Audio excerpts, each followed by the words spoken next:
That video actually went viral. Even now, a few girls still reach out to me, saying things like, "Come to my city," or "I'll marry you, I don't even want a dowry." But I think they're just joking or acting on impulse after seeing the video, maybe out of curiosity. Honestly, I'm a bit scared of marriage now. If I were to get married, I worry I wouldn't have the ability to support a family on my own. How many cities have you traveled to in China so far? Over 40. I haven't really been keeping track. I just felt shaken up after everything and decided to take some time to travel on my own What happened that made you want to travel all over China? because I didn't end up getting married. Originally, we had agreed on a dowry of 188,000 yuan, which covered everything: the five golds, which is the traditional wedding jewelry, the wedding dress, and so on. But then my girlfriend heard from someone that she should ask for an extra 30,000 yuan for the five golds, just to test my attitude. I wasn't willing to pay that, and in the end, things fell apart. How did you meet her? A friend introduced us. She was the quiet and gentle type. We dated for 8 or 9 months and were getting ready to marry. Then came the dowry discussions. At first, we agreed on 188,000 yuan. I saved up 168,000 yuan myself and borrowed 20,000 yuan from a friend to cover the rest. I gave the full 188,000 yuan to her parents. But out of nowhere, they demanded an extra 30,000 yuan, and I got upset.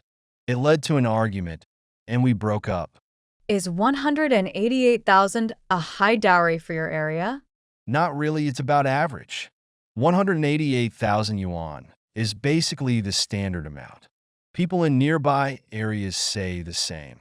After I broke it off, my friends all said, "Good for you. You did the right thing."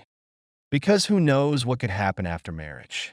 These days, there are so many cases where people get married, and just a few days later, the wife says, "I don't want to live with you anymore," or find some other excuse to get a divorce. Then they keep the dowry, and the guy ends up with nothing. You actually handed over the 188,000 yuan to her family? I did. I gave them a card with the funds. But later, they returned it to me. They gave the card back to me untouched and walked away. We haven't spoken since. If you meet someone in the future, would you agree to pay a dowry again? If it's under 100,000 yuan, I might consider it. But honestly, I'm starting to feel like I might not want to get married at all. Why is that? I just don't see the point. Being single gives you so much freedom. You can do whatever you want. Sure, there's a bit of loneliness, but having a wife doesn't necessarily mean that loneliness goes away. Does your family know about all this? Not at first. I only told my mom after we broke up. My dad passed away years ago, so it's just her. What did she say? She wanted me to try again and make it work. She thinks I'm getting too old to stay single. Did she offer to help you financially? She did, but I didn't want to take her money. She doesn't have much to begin with. I've been traveling since June 1st and haven't told my family. My mom still thinks I'm working somewhere. Whenever she calls, I just make up an excuse and quickly hang up. Do you miss her? Of course. She called me around the start of October, but I couldn't go home. She thinks I'm busy with work. I really don't know the best way to handle this. I don't feel right taking her retirement savings to fund a marriage that might not even last. But if I don't get married, she'll keep worrying like she hasn't fulfilled her duty as a mom. How old is your mom? She's 61, not young anymore. During your travels, did you get anything for your family? Like souvenirs? Not really. When I was in Iwu, I bought some toys for my nephew. But then I worried it might reveal where I was, so I sent them anonymously. I've been on the road for over 5 months, almost half a year, and I've spent around 33,000 yuan in total. Over 40 cities on just 33,000 yuan? Traveling doesn't cost that much if you're careful. I didn't go out of my way to save, but I mostly use public transportation and avoid tourist traps or buying souvenirs. I stick to free activities and track my expenses daily. On average, I spend about 200 yuan a day. What's your main mode of transportation? Buses, cheap trains, and public transit. I just get a QR code and go. What are you planning to do at Chunchi Road? Just wander around. It should be lively at night with lots of beautiful women out and about. Still sticking to only buses and subways? Yep, no taxis.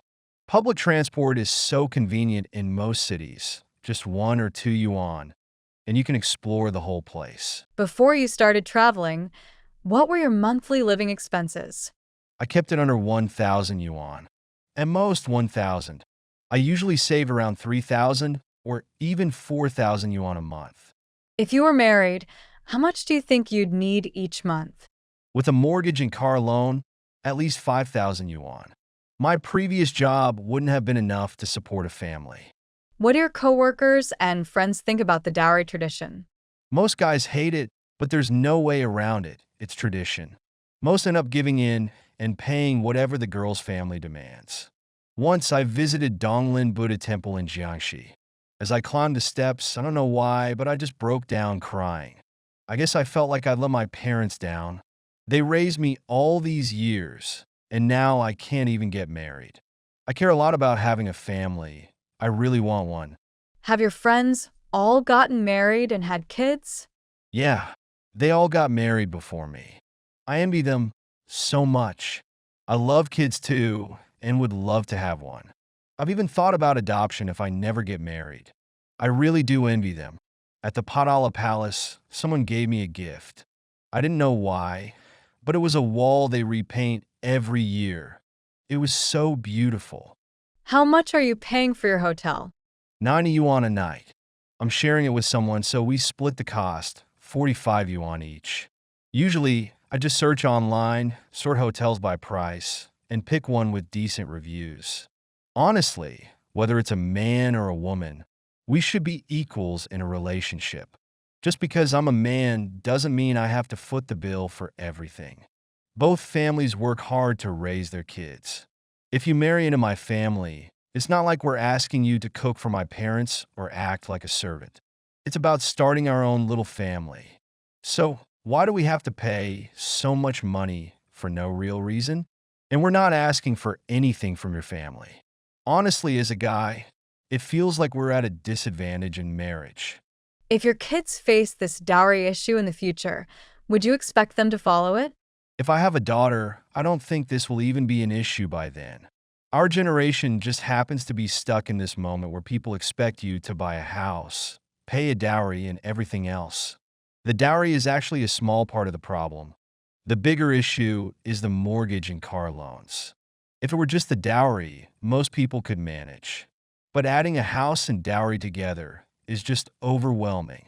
I think the next generation won't have to deal with this.